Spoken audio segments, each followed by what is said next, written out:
Então o que acontece aqui, minha gente? Olha, existe uma distância em média de, digamos, vamos arredondar esse 488 para 490, então dá uma diferença de uns 25 pontos, certo?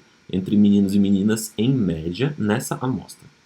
Essa diferença de 25 pontos, ela precisa ser, para que essa diferença seja estatisticamente significativa, via de regra, ela deve ser igual ou superior, preferencialmente superior, a 2 desvios padrão.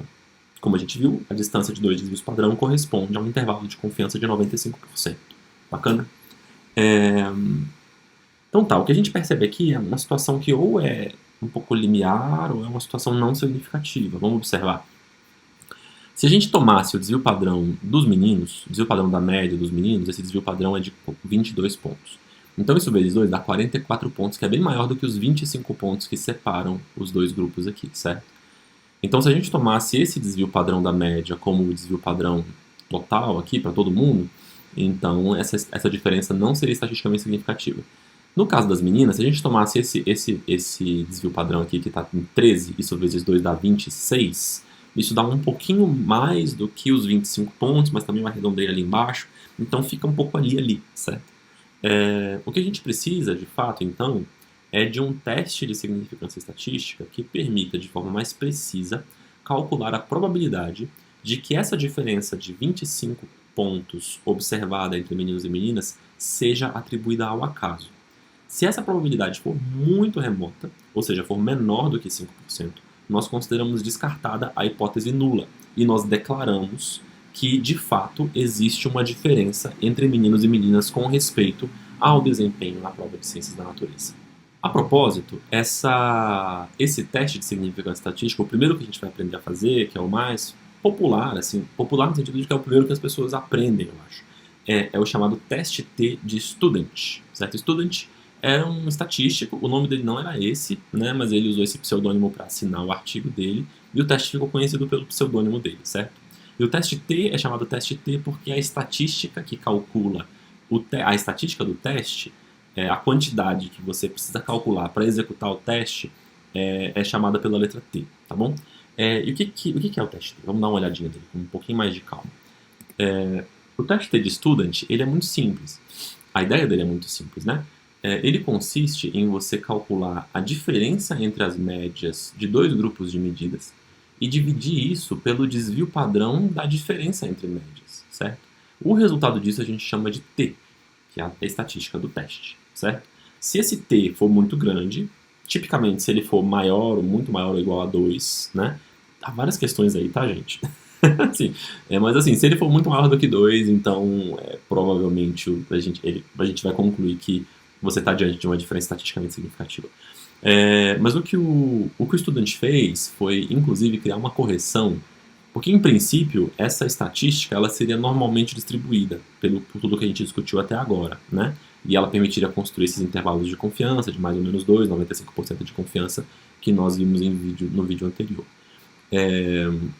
Mas o que ele percebeu é que quando a amostra cai, ou as amostras têm um N menor do que 30, né? Então você começa a ter um desvio da normalidade. E a curva, a densidade de probabilidade que descreve a distribuição estatística, a distribuição da estatística T, ela vai ficando mais achatada em função da quantidade de observações. E essa correção o estudante fez. Então, quando você quiser fazer esse teste, para um teste de comparação entre médias entre dois grupos, para uma quantidade relativamente pequena de observações nesses grupos, ou pelo menos menos que 30 observações nesses grupos, o teste que você deve fazer, o teste recomendado é o teste T de Student, certo? E a gente vai aprender a realizá-lo agora. O primeiro passo da realização do teste é a gente agrupar os dados em amostras, né? Porque o teste, a função que realiza o teste, ela espera receber dois vetores diferentes. Então o que eu vou fazer? Eu vou pegar um vetor, vou criar um vetor 1, certo? Que ele vem lá da coluna de notas de ciência da natureza, só que eu vou filtrar essa coluna aplicando a condição de que a variável sexo tem que escrever masculino. Então, como vocês já sabem, isso aqui é um filtro, né? E aqui dentro tem um teste lógico. Esse teste lógico vai fazer o quê? Ele vai avaliar se a variável sexo está escrito masculino ou feminino. Onde tiver escrito masculino, ela vai marcar como verdadeiro. Onde tiver escrito feminino, ela vai marcar como falso.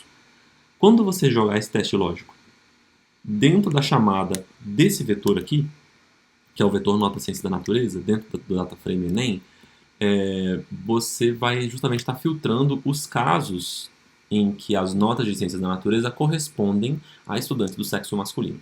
E esse a gente vai chamar de grupo 1. E o grupo 2 é a mesma coisa, só que para o sexo feminino, certo?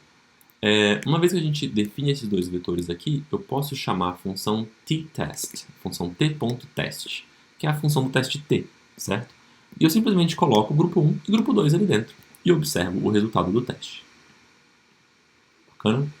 A propósito, só para a gente ficar na mesma página, o que a gente está fazendo é um chamado teste, tem várias versões do teste T, certo? Existem várias versões do teste T. A versão que nós estamos executando aqui é o chamado teste T não pareado, certo? De todos os tipos de teste T que existem, eu acredito que é mais importante todo mundo saber a diferença entre testes pareados e não pareados. A gente diz que as medidas de duas amostras são pareadas quando elas formam pares. Quando a medida em uma amostra corresponde à medida em outra. Exemplo, você tem uma turma de 50 alunos e você aplicou um teste educacional no início do ano e você vai aplicar um outro teste educacional no fim do ano. Obviamente, cada aluno que permaneceu, né, ao longo do ano com você, esse aluno tem duas notas, ele tem duas pontuações. Então, essas pontuações elas não formam amostras independentes, certo? Elas formam amostras pareadas, porque cada pontuação na primeira medida corresponde a uma outra pontuação na segunda medida, porque foram feitas com respeito à mesma pessoa. Às vezes, quando a gente faz pesquisas com casais ou com famílias, algo análogo acontece. Então, assim, pode ser que você tenha feito uma medida sobre os responsáveis legais dos estudantes da sua escola e uma outra medida sobre os estudantes da escola.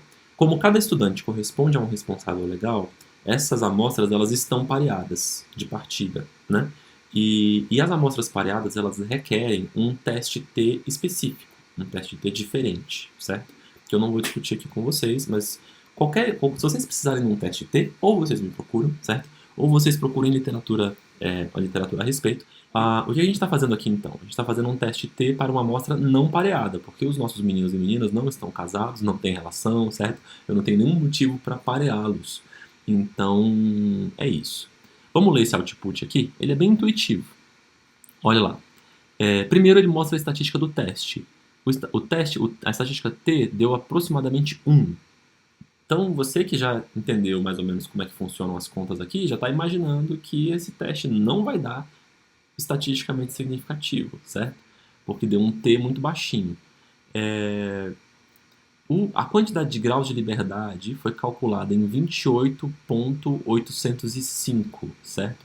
Isso tem a ver com o fato dele ter assumido corretamente que essas amostras são diferentes. Eu também não vou entrar nesse detalhe não, tá bom? O que é importante que vocês precisam ver? O valor P. O valor P foi calculado em 0,32. O que é que isso significa? Isso significa que a probabilidade de a hipótese nula ser verdadeira é de 32%. É uma probabilidade que nós consideramos elevada. Bacana? Quer dizer que o teste não atingiu aquele limiar de 5% a partir do qual nós nos permitimos declarar refutada a hipótese nula. O que isso quer dizer? Em outras palavras, quer dizer que essa diferença que nós observamos ali, de 25 pontos, que é uma diferença grande, entre meninos e meninas, pode ser atribuída ao acaso. Certo? Então, o teste T ele é inconclusivo. No sentido, se você queria né, identificar uma diferença em média entre meninos e meninas no desempenho em ciência da natureza, você não conseguiu. Então, nós dizemos que o teste T falhou em refutar a hipótese nula. Tá certo?